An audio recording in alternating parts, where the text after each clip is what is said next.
My name's Nicholas, and I live aboard a 102-year-old historic vessel, Argonaut II. And this summer, I journeyed through the remote coastline of British Columbia to retrace the rich history that Argonaut has as a famous mission boat. For decades, Argonaut served as a lifeline to remote settlements, lighthouses, canneries, First Nation communities, and logging operations across northern British Columbia. Today, I interrupt my normal cadence of videos to talk through the real reason that I started this YouTube channel. For those of you who have been following along, you'll notice that I'm currently not on the boat. I made it back to Seattle last week and took some time to visit my sister here in Carbondale, Colorado, to spend some quality time, reflect a little bit on some things that have been going on in my personal life, and then also to think intentionally about the announcement I'm going to make in today's video. Here is my YouTube story. In June, I took a leave of absence from my day job for a whole number of reasons and took the time to start a project that ended up becoming this YouTube channel with a goal to accomplish three things. First, I wanted to tell the rich history of Argonaut II because it's a story worth telling. Second, I wanted to document some of the past, ongoing, and future maintenance of the boat. And third, I wanted to showcase the romance of cruising and wooden boat ownership and to assure you that it is not all just varnish and paint.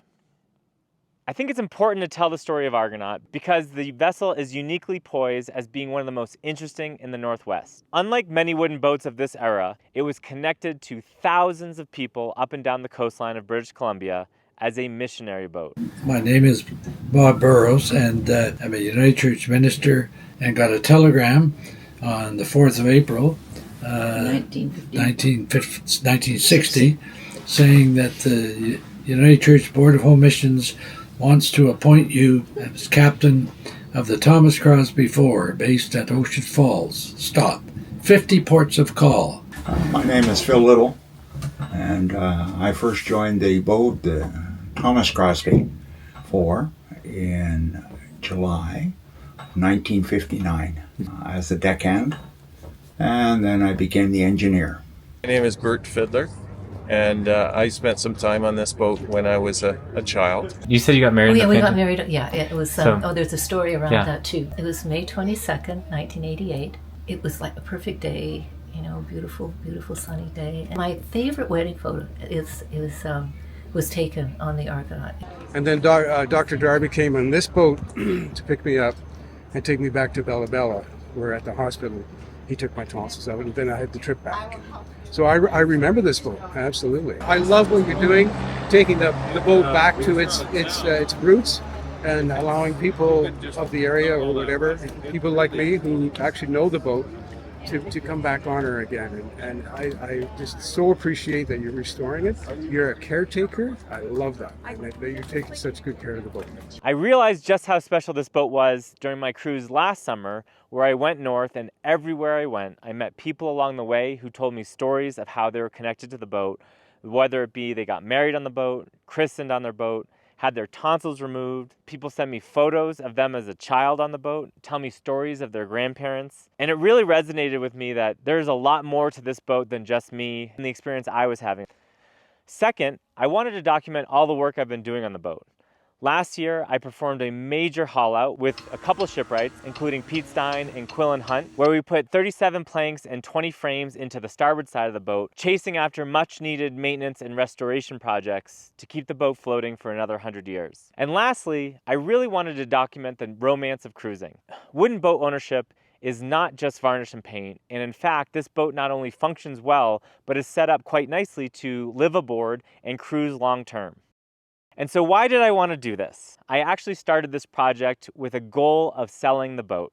And I know that's a hard thing to share, but if you are a wooden boat owner, you know that you're always in search of the next caretaker, and that for this boat, which is very special in my mind, I really need to take the time to find the right person to carry it forward. Second, this boat is really big and really old and a little bit overwhelming for just one person to take on, and I do not have the financial means to keep it going and do right by the boat. And so I made the decision to create this channel and appeal to a broader audience in order to find the right person to take this boat on. So, am I really going to sell the boat? Well, that was the original plan, and that option is still on the table. So if you or anyone you know is the right owner, please reach out to me with a serious intention of what you would do to carry this boat forward. That said, This YouTube channel has actually grown to something a lot bigger than I thought it would, and both in the comments and outreach that I get from all of you, as well as the encouragement that I encountered from those of you who visited me in the Victoria and Port Townsend Wooden Boat Festivals, there's something a lot more here. What's next for Argonaut and this channel? Well, that's going to depend on you. I still have months of videos that I want to share online, finishing out the cruise and then going back up into Canada to visit some of the friends that I made along the way and dig through the archives of the United Church, as well as the basements of the Vancouver and Victoria Maritime Museums that actually have history of Argonaut archived from the 1930s and before. Argonaut is also in need of some critical repairs. If you remember back to episode 3 of my summer cruise, I actually had an emergency haul out because of the rot that exists in the port side. That's something that needs attention to in the next couple years, or Argonaut is at serious risk for me being the last owner. And so what's next for Argonaut in this channel?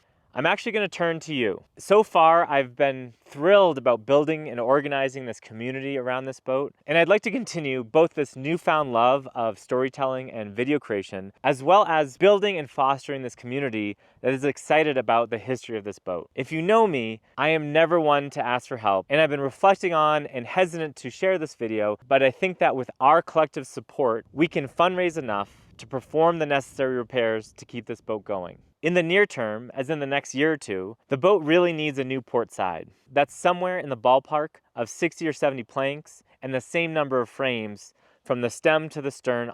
Last year, I completed about 2/3 of the starboard side doing that similar work with Pete Stein and Quillen Hunt, which is something that I had budgeted for when I purchased the boat. To do the other side, I estimate that it's going to be somewhere in the ballpark of $200,000 to $250,000, and for the next 6 months, I'm going to commit myself to trying to raise that money in order to perform this restoration. That's going to include chasing grant money, writing articles, and continuing creating videos for you all to enjoy. And in return, I'm going to ask if you can support in any way possible. I would love for you to visit my website, which I'm linking in the description, and consider any contribution that you might be willing to share. But at the very least, any kind of engagement with this channel, whether it's sharing this video with your friends and family, liking or subscribing to it, and putting it out there on any kind of wooden boat forums or blogs that you might be participating in, we can build and grow a community to make this truly an amazing thing. I have set up the opportunity to make one-time gifts to Argonaut through my website, or to become a Patreon of this channel to provide ongoing support for me to continue making these videos to tell Argonaut's story.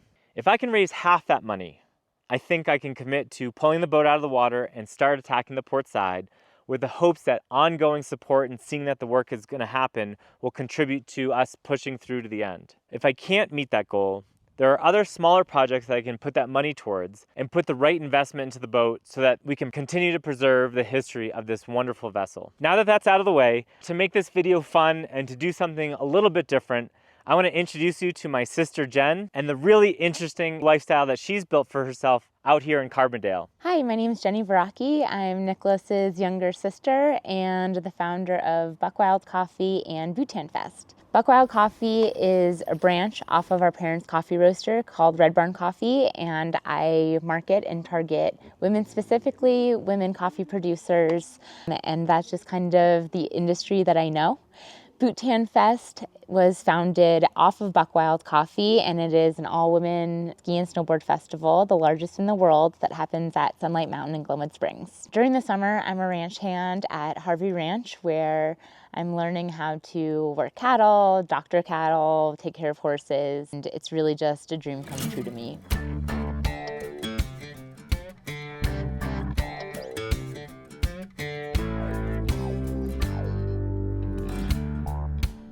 I've been riding horses since I was 4 years old and started, riding in the barn in our backyard. We were roasting coffee, so horses and coffee have always been a part of my life. Moving out west has really expanded my love for horses and has allowed me to be more fully myself.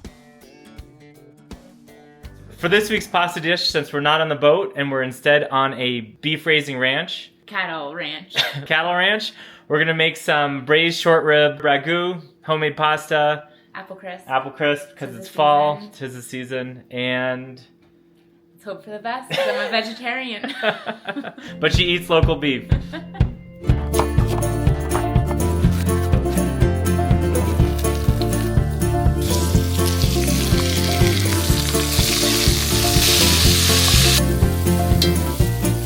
So the owner of the ranch is also a winemaker, so we're going to use some of his wine to deglaze the pan.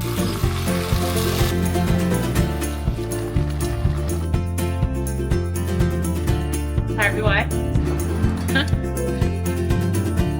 Pressure's on.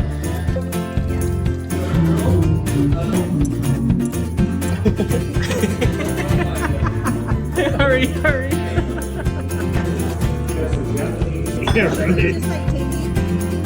And next, my sister Jen gets the opportunity to take me out of my comfort zone and put me on a horse up at the ranch. Taking my big brother out on a horse reminds me of our childhood. I think he got on our horse about, a handful of times when we were little.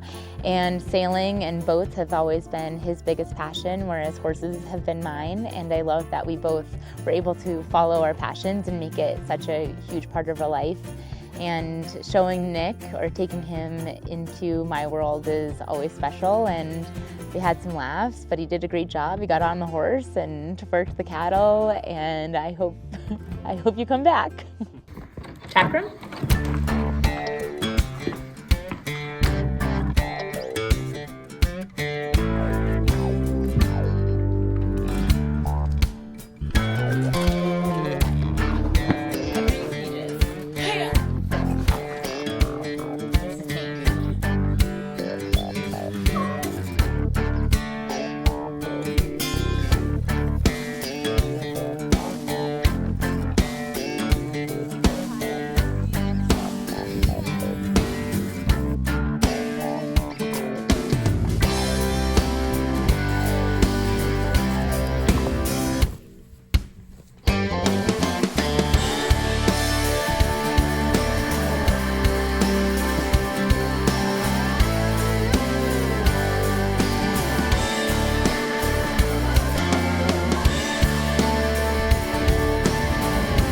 That's all for today. Thanks for watching, and next week I'll be returning to my regular cadence of videos where I drop my best friend Andrew off up in Port McNeill and make my way all the way down to Vancouver. Next week's video is a really special one as we have a ton of wildlife encounters, including some intimate moments with some whales, and I get to share all of it with some good friends. Please do consider contributing to this project. It is something I'm really trying hard to get going. And if you can't afford to pitch in, at the very least, consider liking, subscribing, and sharing these videos so that we can really build the audience.